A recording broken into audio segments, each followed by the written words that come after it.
बिस्मिल्लाहिर्रहमानिर्रहीम। अस्सलाम वालेकुम नाज़रीन। प्रोग्राम सियासत और रियासत के साथ मैं हूँ आपके होस्ट महविश मुमताज़ बेग।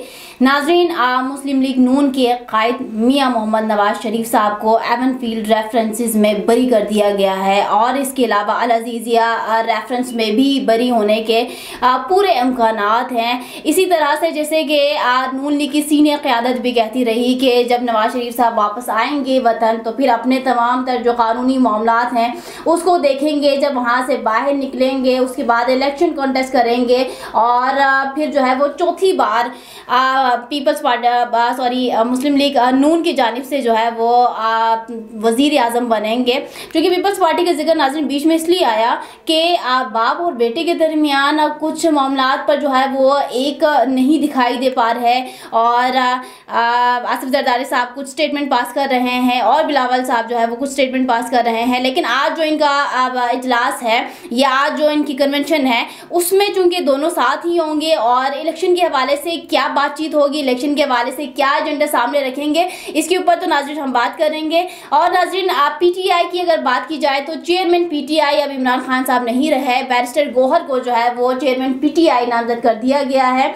इससे पहले नाज़रीन अब वैसे ये एक अच्छा इक़दाम भी तस्वुर किया जा रहा है। सीनियर अगर हम एनालिस्ट की बात करें और जो है वो सीनियर अगर पॉलिटिशियंस की भी बात करें तो इमरान खान साहब के इस इक़दाम को सराहा जा रहा है।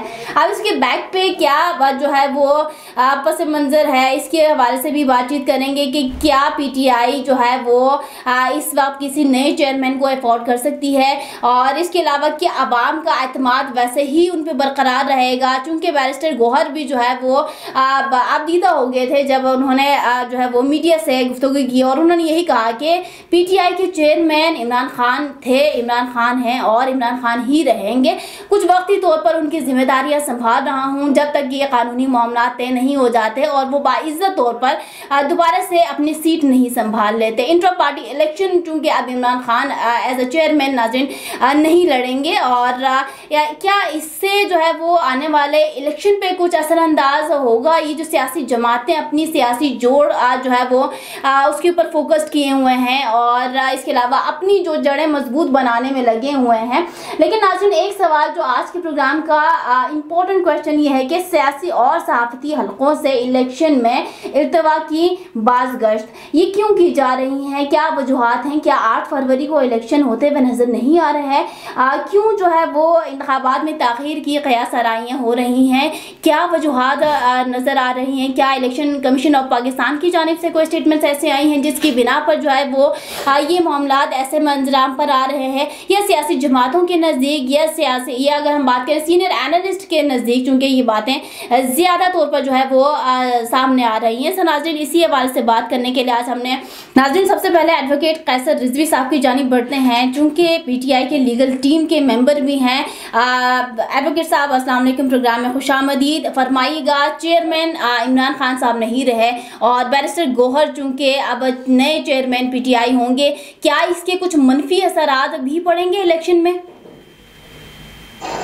डेफिनेटली वोटर को मिसगाइड किया जाएगा कि पीटीआई के चेयरमैन नहीं रहे और आप जो है वोट अपना जाया करेंगे, दिस एंड दैट, जैसे कहानियां बनाई जाएंगी, झूठी खबरें फैलाई जाएंगी, वो करेंगे तो सही।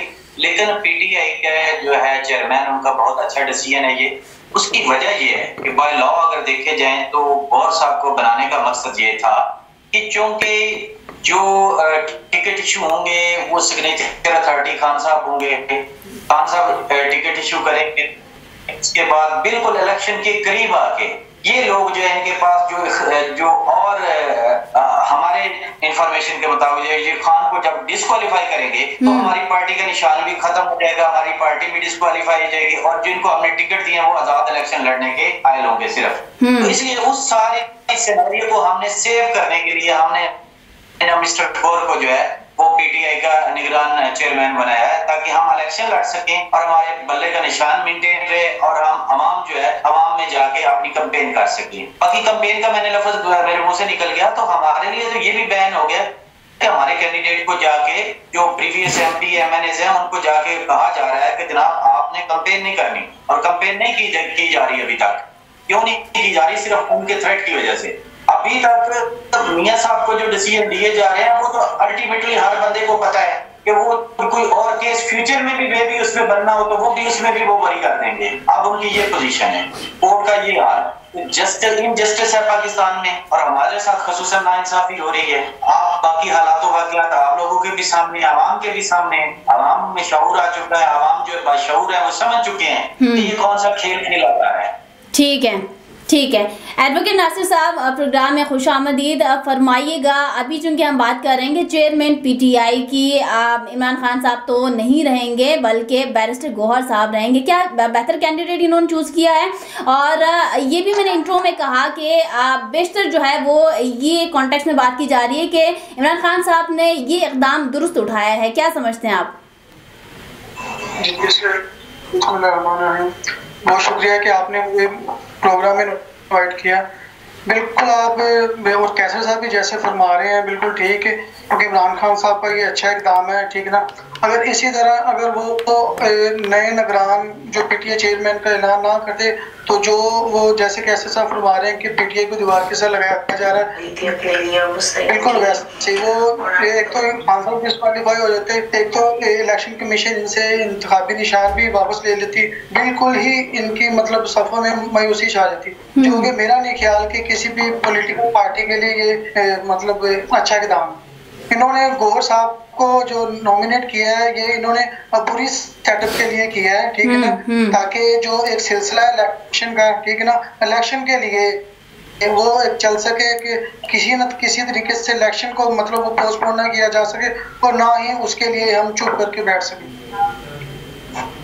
लेकिन फर्क तो पड़ेगा, क्योंकि जब खान साहब लीड करते हैं, खान साहब पार्टी को लेके चलते हैं, वो और बात होती है। चलें ठीक है, फर्क तो पड़ेगा। लेकिन नासिर साहब, इससे पहले चूंकि एडवोकेट कैसर साहब ने कहा कि हमारे साथ नाइंसाफ़ी हो रही है, हमारे साथ जुल्म ज़्यादती हो रही है और ये सबके सामने है। अब चेयरमैन पीटीआई साहब को चेयरमैनशिप से चूंकि हटना या हटाना, ये तो हमने पहले नून लीग के दौर में भी देखा कि नवाज शरीफ को भी सदर के उधर से प्लेटफॉर्म से हटना पड़ा था। तो क्या आप नहीं समझते कि ये तो चलता हुआ एक सिस्टम वैसे भी आ रहा है, तो इसमें कोई नाइंसाफ़ी और जुल्म सितम की कोई बात नहीं है, या फिर है? नहीं, मेरे नज़दीक में नाइंसाफ़ी नहीं है, क्योंकि अगर देखा जाए जब जैसे खान साहब की हुकूमत आई है, नून लीग के खिलाफ, नून लीग के कायद, उनके भाई शहबाज शरीफ वगैरह, नून लीग जितने भी आपके सामने, उनको पाबंद सलासिल किया गया, 6 माह कैद, 1.5 साल कैद रखा गया, ठीक है ना, लेकिन फिर भी वो बाइज्जत बरी हो के आते रहे, ठीक है ना। इनके लिए जब नून लीग के खिलाफ ये सब कुछ होता रहा, वो लोग कहते रहे कि हमें कोई इंसाफ नहीं मिल रहा, इस मुल्क में इंसाफ नाम की कोई चीज नहीं, ठीक है। जब उसके बाद जब खान साहब की हुकूमत चेंज हुई है, ठीक है ना, खान साहब को गिरफ्तार किया गया, ठीक, उसके बाद जाके फिर इनको जैसे इस्लामाबाद हाई कोर्ट से रिलीफ मिलता गया, ये के बाद दिगरे एक केस से, उसके बाद दूसरे से, फिर तीसरे से, सेम यही point of view Noon league का था कि यार ये जो जजी साहिबान है ये तो महज पीटीआई को नवाजने के लिए आए हैं, इनको हर केस में इनको जैसे कैसे साहब ने फरमाया है कि खान नवाज शरीफ के लिए अगर कोई इन फ्यूचर भी केस होगा उसमें भी बरी कर देंगे।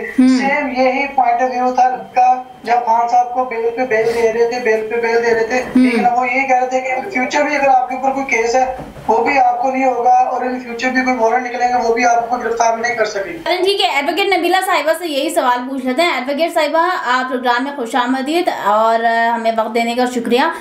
नबीला साहिबा, ये फरमाइए, अगर मैं ये जुमला, ये एक कहावत सामने रखूं कि जैसा करोगे वैसा भरोगे, तो क्या पीटीआई के साथ अभी वही हो रहा है? Thank you so much. मेरा नहीं ख्याल कि ऐसा जुमला इस सिचुएशन के ऊपर सादिक आता है। एनवायरनमेंट जरूर इस तरह का डेवलप किया गया है कि जुडिशल एक्टिविज्म और जो इदारे हैं वो सारे के सारे हुकूमती सेटअप के साथ मिल जाते हैं और फिर वो अपनी मर्जी के मुताबिक फैसले करवा देते हैं, और यहाँ यही है।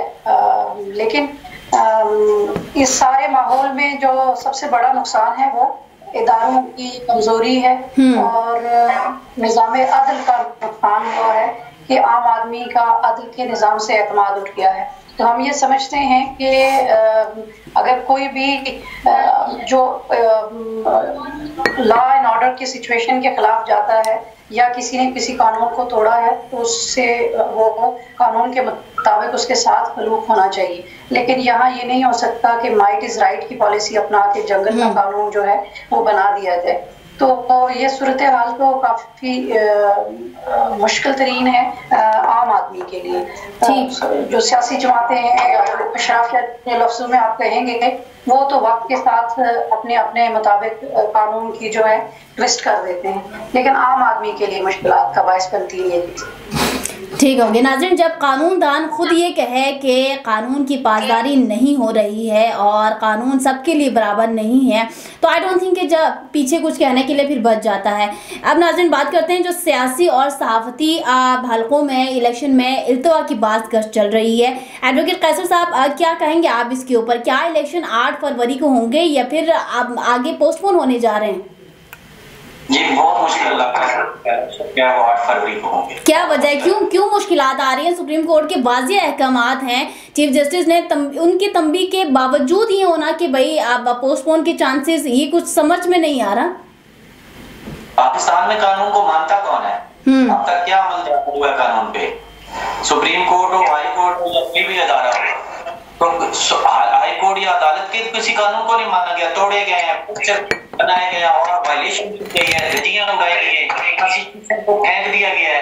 Even then constitution of Pakistan की बुक को ऐसे उठा के जनाब अंगुलियां इशारे किए गए हैं। ये कॉन्स्टिट्यूशन पाकिस्तान, ये लॉ है पाकिस्तान का। उन लोगों को शर्म नहीं कि पाकिस्तान के लॉ में क्या क्या इशारे किए हैं। तो हमारे लिए तो ये बड़ी अफसोसनाक गुजर है। हम बड़े परेशान होते हैं कि जो रिलीफ पॉलिटिकल बंदे को मिलता है या बड़े बंदे को मिलता है वो आम आदमी को क्यों नहीं मिलता? सड़कों पे रोल रहे हैं, उनके केस ज्यादा फिक्स होते हैं, उनके लिए दिया जाता है, रिलीफ दिया जाता है, जजमेंट अप्रूव की जाती है। वो जजमेंट जो है उसके नीचे बकायदा कर दिया जाता है कि ये ओनली अप्रूव। वो गरीब बंदे के लिए हम पेश भी नहीं कर सकते नीचे, वहां से ये हाईकोर्ट ने फैसला दिया लिहाजा गरीब बंदे को रिलीफ इसको सामने रखकर वो भी नहीं हो सकता। ये सिर्फ कानून हम के लिए है, गरीब के लिए और कानून, गरीब के लिए और कानून है। लेकिन मेरा सवाल फिर एडवोकेट साहब, मेरा सवाल वहीं पर है कि 8 फरवरी को इलेक्शन क्यों नहीं होंगे? क्या मुश्किलात हैं? देखिए जी, मुश्किलात हमारा पॉइंट ऑफ व्यू है वो ये है कि अभी भी खान साहब का वोट बैंक बहुत ज्यादा है, उसको ये तोड़ नहीं पा रहे, उसको खत्म नहीं कर पा रहे। जब तक वो खत्म नहीं करेंगे, और मैंने लास्ट टाइम आपके प्रोग्राम में एक बात बोली थी कि खान साहब को ये पनिश करेंगे, वोट बैंक तोड़ेंगे, जब इंश्योरेंस हो जाएगी इनको क्योंकि इनका वोट बैंक जो है वो ग्रेजुअली नीचे चला ये जो है इलेक्शन करवाएंगे। ठीक है, उस वक्त तक नहीं करवाएंगे जब तक इनको कोई पता नहीं चलेगा, क्योंकि आप इस मौजूदा इलेक्शन करवा रहे हैं। पीएमएल नहीं जीत सकती, इतने गवर्नमेंट साथ सारा कुछ साथ पूरी मशीनरी साथ है, नहीं जीत सकती। और उसके बाद पीपल्स पार्टी का तो हाल आपके सामने है। बाकी कौन सी पार्टी? ये वाहिद तहरीक इंसाफ है जिसके साथ अवाम का वोट बैंक अभी भी इंटैक्ट है। ये इसलिए इलेक्शन के बारे में। अच्छा ठीक है, एडवोकेट नासिर साहब आप भी एग्री करेंगे कि इलेक्शन में ताख़ीर की क्या वजूहात आ रही हैं? क्योंकि अभी कोई डिले करेंगे इस हवाले से भी कोई नोटिफिकेशन नहीं आया और ना ही कोई इलेक्शन कमीशन ऑफ पाकिस्तान की जानिब से भी कोई स्टेटमेंट मंजर आम पर आया है। फिर क्यों ये सियासी और सहाफ़ती मैदान में जो है वो जंग छिड़ी हुई है?